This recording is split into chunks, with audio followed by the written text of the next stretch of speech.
Hi friends, जहाँ पर मैं खड़ा हूँ उसे कहते हैं दिफू नाला। ये रोइंग से कुछ दूरी पर है और यहाँ से मेरे आगे और जाओगे तो आप पहुँचोगे तेजू जो कि लोहित डिस्ट्रिक्ट का हेडक्वार्टर्स है। और आज आपको दिखाएंगे एक बहुत ही पॉपुलर प्लेस जिसे रिवाच म्यूज़ियम कहते हैं। रिवाच म्यूज़ियम को एक्चुअली लोग पीपल्स म्यूज़ियम भी कहते हैं। पीपल्स म्यूज़ियम क्यों कहते हैं अभी आपको वहीं जाकर बताएंगे कि इसे पीपल्स म्यूज़ियम क्यों कहते हैं। वैसे ये देख सकते हो, मेरे पीछे देख सकते हो, आगे देख सकते हो, जो नज़ारा है बहुत ही सुंदर है। क्योंकि जैसे कि हम हमेशा कहते हैं कि जब हम अरुणाचल प्रदेश की बात करते हैं तो Arunachal is always beautiful, Arunachal is really amazing.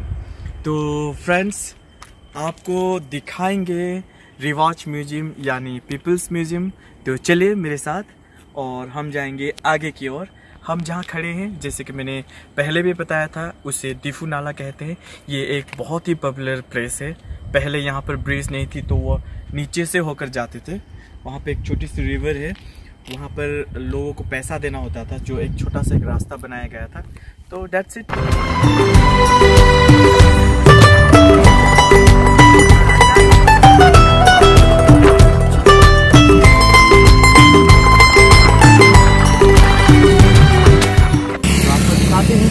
और रिवाच में क्या क्या है, रिवाच म्यूज़ियम। और मैंने पहले भी कहा था कि रिवाच म्यूज़ियम यानी पीपल्स म्यूज़ियम बहुत ही इंटरेस्टिंग है। मैं भी चाहता हूँ कि आप भी इस म्यूज़ियम को देखें।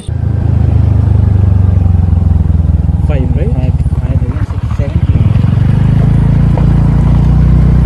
no 6 are going 7. Oh 6 around 6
आपका नाम? तुतुगोबे। आप रिसेप्शनिस्ट? ओके। तो यहाँ पे आके ये है रिवाच। हम बार बार बोल रहे थे कि रिवाच क्या है। रिवाच ये you can see research institute of world's ancient traditions cultures and heritage, that's रिवाच। सो अब रिवाच म्यूज़ियम के बारे में मैंने थोड़ा बहुत आपको बताया था। अब अंदर जाकर देखते हैं कि यहाँ पर क्या क्या है। सो फ्रेंड्स, हम यहाँ हैं रिवाच म्यूज़ियम में। तो जैसे कि मैंने कहा था कि रिवाच म्यूज़ियम को पीपल्स म्यूज़ियम भी कहते हैं। आपको बाद में बताएंगे कि इसे पीपल्स म्यूज़ियम क्यों कहते हैं। शायद आपने जितना भी चीज़ देखा हो, जो भी चीज़ देखा हो, आर्टिफैक्ट्स देखा हो, बहुत ही रेयर आर्टिफैक्ट्स थे, बहुत अलग अलग ट्राइब्स के, अरुणाचल प्रदेश के। और इवन यहाँ पर मैंने एक देखा मोहनजोदारो जो सिविलाइजेशन है उस समय के आर्टिफैक्ट्स भी हैं, यानी रेप्लिकेट्स आर्टिफैक्ट्स भी हैं। तो जैसे कि मैंने आपको कहा था कि रिवाच म्यूज़ियम यानी पीपल्स म्यूज़ियम, रिवाच का फुल फॉर्म है, जैसे कि मैंने आपको दिखाया था, ये यहाँ पर है research institute of world's ancient traditions culture and heritage, जो कि रोइंग से कुछ ही किलोमीटर दूर है। रोइंग यानी लोअर दिबांग वैली का जो हेडक्वार्टर है वो है, जिसे आप मेरे पीछे आगे दाएं बाएं कहीं भी देख सकते हो। बहुत ही रेयर आर्टिफैक्ट्स है, शायद आपको पसंद आ रहा हो। तो इसे पीपल्स म्यूज़ियम क्यों कहते हैं, यहाँ के एग्जीक्यूटिव डायरेक्टर विजय स्वामी से जानते हैं बाद में। तो उससे पहले ये नज़ारा देखिए, एंजॉय कीजिए पीपल्स म्यूज़ियम रिवाच। और कभी भी आप लोहित डिस्ट्रिक्ट तेजू आते हैं, नमसाई आते हैं, रोइंग आते हैं, या तो यानी लोअर दिबांग वैली आते हैं, नमसाई डिस्ट्रिक्ट आते हैं, लोहित इस जगह पे आते हो तो टाइम हो तो रिवाज म्यूज़ियम ज़रूर विज़िट कीजिएगा। और मुझे पूरा यकीन है आपको रिवाज म्यूज़ियम विज़िट करके आपको रिग्रेट फील करने की कोई ज़रूरत नहीं है, क्योंकि आपको इस म्यूज़ियम से इतना सारा इंफॉर्मेशन मिलेगा, इतने सारे रेयर आर्टिफैक्ट्स और आर्टिकल्स देखने को मिलेंगे कि आप दंग रह जाएंगे और आप खुश होंगे, आपको अच्छा लगेगा और अरुणाचल प्रदेश के बारे में और कुछ जानने को मिलेगा। तो जैसे कि आगे पीछे देख रहे हैं, बहुत ही मैं तो बहुत एंजॉय कर रहा हूँ, तो देख सकते हो। बस इतना ही कहना है। फिलहाल तो कोविड सीजन है, कोविड चल रहा है, तो कितने लोग आए हुए हैं अभी तक? 14 आदमी आपका पकड़ लीजिए 1 मंथ में। अभी तक टोटल 15 लोग, वीक में 1 वीक में आपका पकड़ लीजिए 2-3 उतना ही। तो बाहर से भी कुछ लोग आते हैं या आई मीन बाहर से जो आते हैं? पहले आते, जब कोविड से पहले आता था, बट अभी कोविड के कारण नहीं आ पा रहा है। तो जैसे कि बीच में कुछ एक प्रोग्राम हुआ था, यहीं से कुछ हुआ था कि तो वो लोग भी आए थे यहाँ पे देखने के लिए?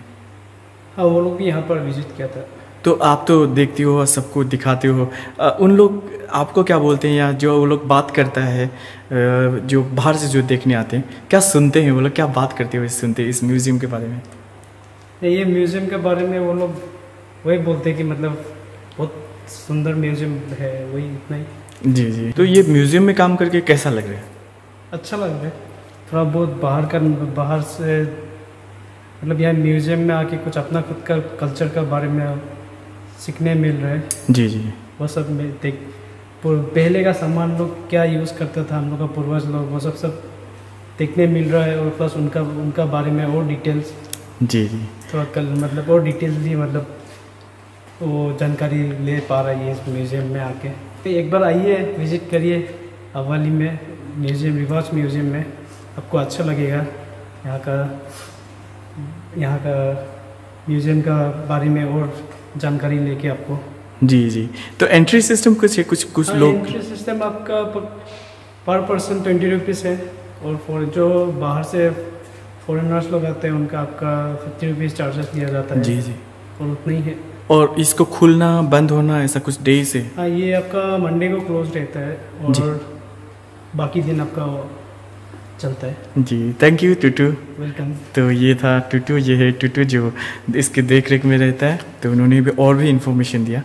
तो ये है रिवाज म्यूज़ियम। आज मैंने जितना भी आपको दिखाया, आई होप कि आपको भी इससे कुछ इन्फॉर्मेशन मिला हो, आपको भी बहुत कुछ देखने को मिला हो, आपने इंजॉय किया हो। So this are some views.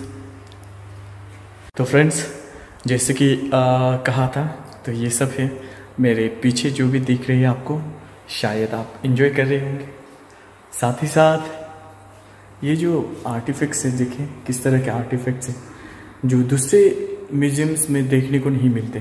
Particularly जब हम बाहर आउट ऑफ नॉर्थ ईस्ट की बात करते हैं, तो इस तरह के जो आर्टिफैक्ट्स है बहुत ही हार्डली देखने को मिलती है। तो ये है रिवाज म्यूज़ियम, पीपल्स म्यूज़ियम। देख सकते हो आगे पीछे, मेरे आगे, मेरे पीछे, मेरे दाएं, मेरे बाएं, मेरे ऊपर, मेरे नीचे, सब कुछ देख रहे हैं आप, बहुत ही सुंदर। तो आई होप आपको ये प्रेजेंटेशन और आपको ये जो भी है नज़ारा है आपको बहुत पसंद आया होगा। तो अब निकल रहे हैं। अच्छा लगा यहाँ पर आकर, बहुत ही बढ़िया लगा। और सबसे अच्छा ये चीज़ है कि यहाँ पे जितने भी आर्टिफैक्ट्स हैं, आर्टिकल्स यहाँ पे जो रखा गया है, बहुत ही रेयर है, बहुत ही रेयर। दूसरे म्यूज़ियम्स में इस तरह की चीज़ देखने को नहीं मिलते। आई मीन पर्टिकुलरली जब हम बात करते हैं नॉर्थ ईस्ट से बाहर जब जाएंगे, तो इस तरह के आर्टिफैक्ट्स देखने को नहीं मिलते। तो ये है मेरे आगे पीछे, इन एंड अराउंड। बहुत ज़्यादा गर्मी लग रही है। अब जाके बात करते हैं स्वामी विजय स्वामी सर से, तो उनसे और कुछ इन्फॉर्मेशन लेते हैं, क्या बताते हैं इस रिवाज म्यूज़ियम के बारे में। तो आते समय मैंने आपको बताया था कि रिवाज म्यूज़ियम आपको दिखाएंगे, और कहा था कि रिवाज म्यूज़ियम को पीपल्स म्यूज़ियम भी कहते हैं। इसे पीपल्स म्यूज़ियम क्यों कहते हैं, सही में जानते हैं। रिवाज के जो एग्जीक्यूटिव डायरेक्टर है उनका नाम है श्री विजय स्वामी। तो विजय स्वामी जी से ही जानते हैं कि इसे पीपल्स म्यूजियम क्यों कहते हैं। सर, इसे पीपल्स म्यूजियम क्यों कहते हैं? क्योंकि ऐसा है, ये जब म्यूज़ियम हमने सेटअप करने का प्रयत्न किया तब बहुत से म्यूज़ियम ऐसा है कि जब हम लोग आर्टिकल चाहते हैं तो वी हैव टू पे फॉर दैट आर्टिकल, है ना। किसी को तो पेमेंट देना पड़ता है उस आर्टिकल के बारे में।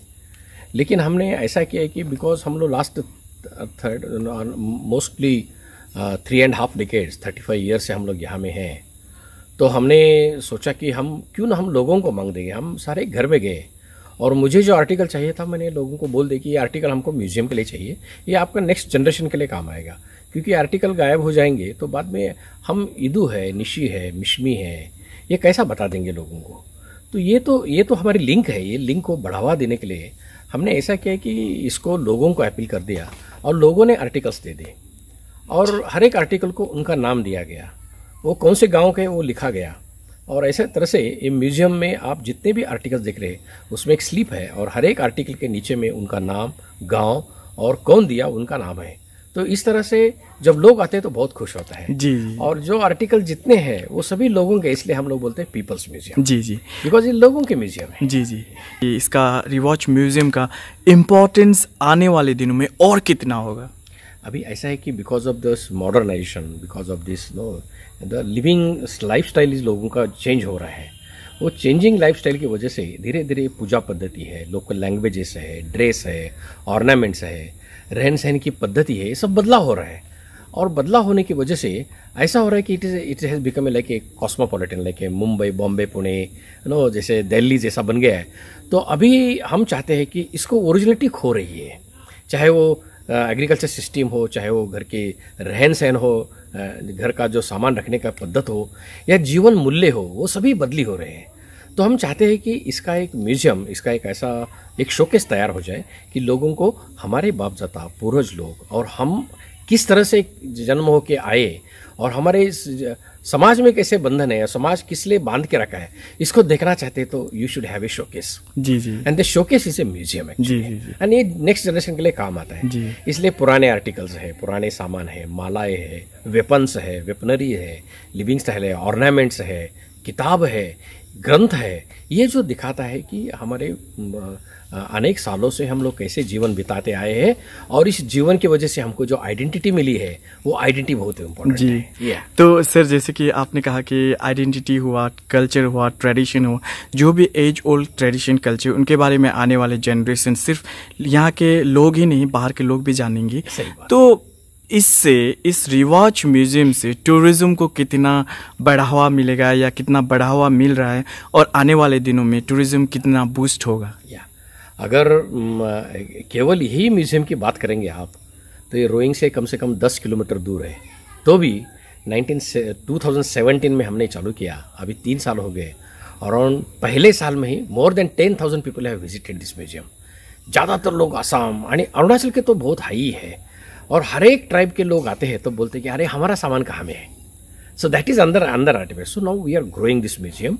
पहला हमारे विंग तैयार हो गया, अभी सेकंड विंग भी तैयार होने वाला है एंड उस सेकंड विंग में हम लोग हमारा एक्सपांशन कर रहे हैं north museum for the north east India and there will be third gallery that will be museum of international understanding.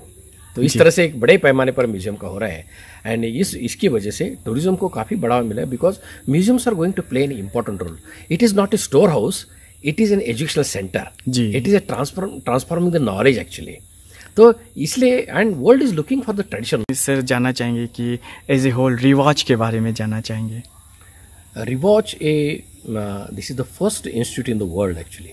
It is affiliated to international centre for cultural studies and इसी कल्पना जो तैयार हुई कि हमने सोचा कि हमने university of world ancient traditions बना देंगे, लेकिन हमने सोचा कि हमारे पास इंफ्रास्ट्रक्चर और काफ़ी बढ़ने के बाद ही हम लोग इसको यूनिवर्सिटी बोलेंगे, बट तब तक हम लोग इसको रिसर्च इंस्टीट्यूट बोलेंगे। इसलिए research institute of world's ancient traditions, cultures and heritage, इसका एब्रीवेशन है RIWATCH, रिवॉच।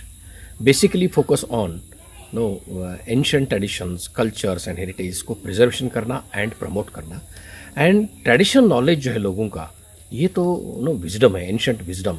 इस एंशिएंट विजडम को हम लोग एकेडमिक फोरफ्रंट में कैसा ला सकते हैं, इसके लिए रिवॉच इंस्टीट्यूट बन गई है एक्चुअली। जी। सो हम लोग ये ट्रेडिशनल नॉलेज है एकेडमिक फोरफ्रंट में लाके देन प्रोपोगेट करके देन सस्टेनेबल लिविंग कैसा करना है, इसके ऊपर हम लोग फोकस दे रहे हैं जी। So because of that linking culture to prosperity, ये हमारा विजन है। Because many times what happens, prosperity development जब हम लोग करते हैं तब लोग नॉर्मली हम लोग ट्रेडिशंस को भूल जाते हैं, या कभी कभी ट्रेडिशन प्रिजर्व करने के माध्यम से हम लोग मॉडर्नाइजेशन को नकार देते हैं। तो हम चाहते हैं कि ऐसा न करें, परंतु दोनों में एक मिलाप करें। We should link it effectively and बीच में का रास्ता निकाल के we need modernisation but and we need development but it should be vibrant जी। And it should be sustainable and we need culture, it should be vibrant. So we need to link vibrant culture with sustainable prosperity. ये दोनों का मिलाप करने के लिए rewatch का बात हो गया जी। एंड रिवॉच ने अभी काफ़ी पब्लिकेशंस किए हैं, काफ़ी रिसर्च वर्क किया है and we are involving the local communities to do this research intelligence specially, and उसके माध्यम से sustainable development, biodiversity conservation, traditional value system, इसको हम लोग बढ़ावा दे रहे हैं। या so this is one of the very good work is happening and we are getting support from state government, central government and basically the local communities. That is very important actually. Sir ये कितना area में है sir? This is a 5 hectares of land and ये सभी land जो है free of cost लोगों ने कंट्रीब्यूट की हुई लैंड है। गवर्नमेंट ने हमको ये इसका अलॉटमेंट दिया है and now it is growing, this institute it is very nicely growing actually. You are seeing here the cottages and you are seeing a document centre, you are seeing museums, we have a dining hall, we have a herbal medicine garden, we have a number of varieties of plants are there in our species. Around 67 varieties of medicinal plants are growing in our campus. And varieties of trees are there. So this will be a center for the learning actually, for the active biodiverse hotspot. So slowly people are coming, gathering knowledge, especially the new generation. It is a must actually. जी sir मेरे देखने वालों को आप क्या कहना चाहेंगे sir? मैं ये बताना चाहता हूँ, अगर यंगर जनरेशन को बताना है तो you hold on to your traditional roots and traditional wisdom of the people, and जो अपने एंसेस्टर से अपने you have borrowed it, rather you have hired it actually, and ये जो आपने लिया है इसको आपने गौर से देखना चाहिए और इसको समाज में फैलाना चाहिए। बिकॉज अरुणाचल का आइडेंटिटी है वो ट्रेडिशन कल्चर एंड समाज को बांध के रखने वाली जीवन मूल्य, इससे तो अरुणाचल की आइडेंटिटी है, इसको कैसा खोलेंगे हम लोग जी। तो लोगों को मैं बताना चाहता हूँ कि holding on to culture root is one of the best way, rather world is looking for that actually जी। Thank you sir. Thank you so much. तो कैसा लगा? मुझे तो काफ़ी अच्छा लगा। यहाँ के लोग, यहाँ के सर जो इतनी पोलाइटनेस के साथ बात करते हैं, उनका जो हाव भाव को देखते हुए मुझे भी ये एक तरह का प्रेरणा सा एक आ गया, मोटिवेट खुद को करने को मिला।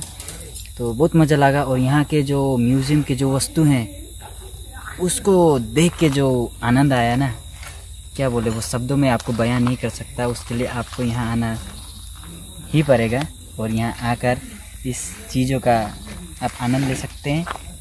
आइए आप, जैसे कि मैं आया और मैंने बहुत सारा ऐसे चीज़ सीखने को मिला।